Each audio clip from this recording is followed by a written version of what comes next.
અદાણી ગ્રુપના ચેરમેન ગૌતમ અદાણી દ્વારા શરૂ કરવામાં આવેલા વંદે ભારતમ પહેલ હેઠળ શ્રેષ્ઠ નવતર વિચારકો અને નવા બિઝનેસ શરૂ કરનારા શ્રેષ્ઠ લોકોને પસંદ કરવામાં આવ્યા છે. દેશભરમાંથી મળેલી 26,000થી વધુ અરજીઓમાંથી પ્રથમ જૂથની પસંદગી કરવામાં આવી છે. વંદે ભારતમ પહેલ દેશના દરેક રાજ્ય અને કેન્દ્ર શાસિત પ્રદેશમાંથી અરજીઓ આવી છે, જેમાં ખેતી, આરોગ્ય, શિક્ષણ, ટેકનોલોજી, ઉત્પાદન, સંરક્ષણ અને પર્યાવરણ જેવા અનેક ક્ષેત્રોના અનોખા વિચારો સામે આવ્યા. અલગ અલગ વિસ્તારો અને પૃષ્ઠભૂમિમાં આવેલા નવતર વિચારકો દેશની સમસ્યા ઉકેલવા, દેશના વિકાસમાં ફાળો આપવા અને સકારાત્મક બદલાવ લાવવાના એક સરખા લક્ષ્ય સાથે એક સાથે આવ્યા છે.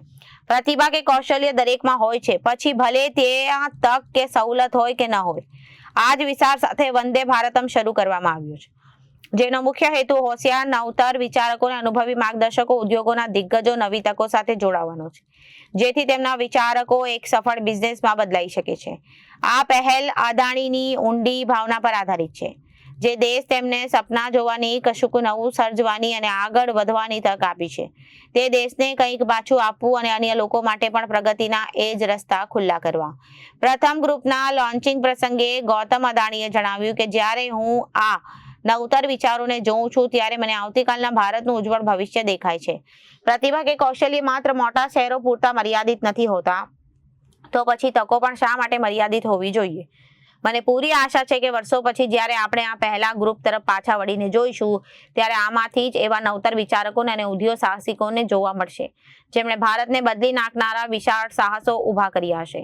તેમની સફળતાની શરૂઆત છે અને વંદે ભારતમનું પણ આ પ્રથમ ચરણ છે. મલ્ટી સ્ટેજ એવેલ્યુએશન પ્રક્રિયામાંથી પસાર થઈને પસંદ થયેલું આ પ્રથમ ગ્રુપ વંદે ભારતમ ઇમર્સિવ વીકમાં ભાગ લેશે.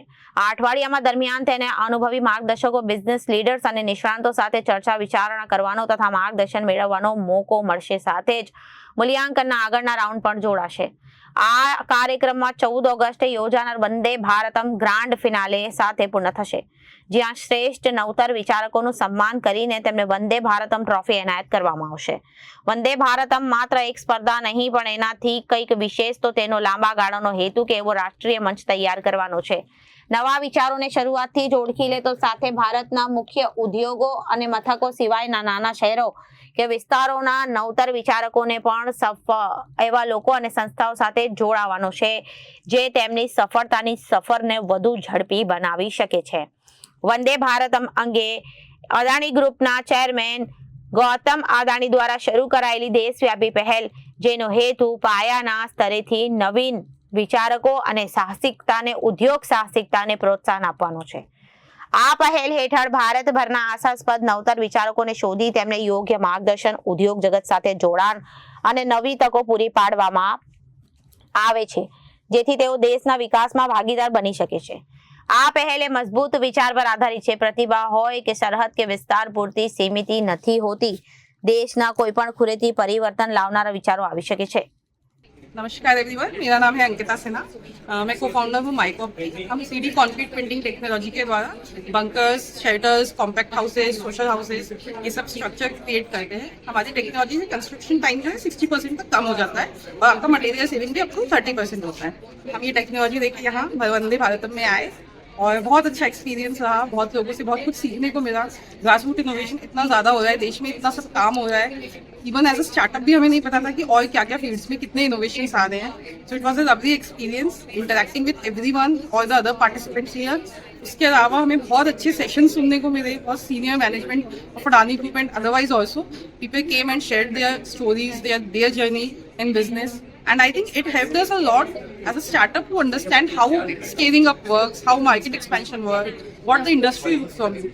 So एक बहुत ही fulfilling experience रहा है, बहुत ही learning experience रहा है. Even the pitching sessions, the people were like extremely cooperative, extremely candid, very much validating रहा है हम लोगों के लिए. क्योंकि हमने जो भी यहाँ पे मतलब ऐसा लगा ही नहीं कि हम किसी कंपटीशन का हिस्सा है. It was very much like very warm, home like feeling, जहाँ आपको बहुत अच्छे से केयर किया जा रहा है और आपको एक्चुअली कुछ they want to deliver something back to us. And that intent was very much evident in every aspect, be it hospitality, be it taking care of us, the sessions, the pitching sessions and everything. So I'm very happy and I'm very thankful to the Adani Group for conducting this session and the entire Vande Bharatam organizing team as well. for having us here and taking so good care of us. Thank you, Vande Bharatam. I Anusha Vyas founder of EcoEra અને હું ગુજરાત ગાંધીનગરથી આવું છું વંદે ભારતમ પ્લેટફોર્મમાં આવવાથી મને જે opportunity મળી છે I am truly very grateful for it selected as top 54 finalist and to be here આ પ્લેટફોર્મ પર આવવું પિચ કરવું પોતાના આઈડિયા અને જર્નીને શેર કરવી it is one of the rarest opportunity જે મને મળી છે. So we are building a compostable packaging solution out of seaweed and agricultural residue meant to derive from nature for nature solution. It decomposes naturally into the soil, not requiring any industrial composting, no toxic binders, and it is safe for marine, and it also supports blue economy while providing livelihood opportunity to the coastal communities. Vivek Singh, Janadesh news.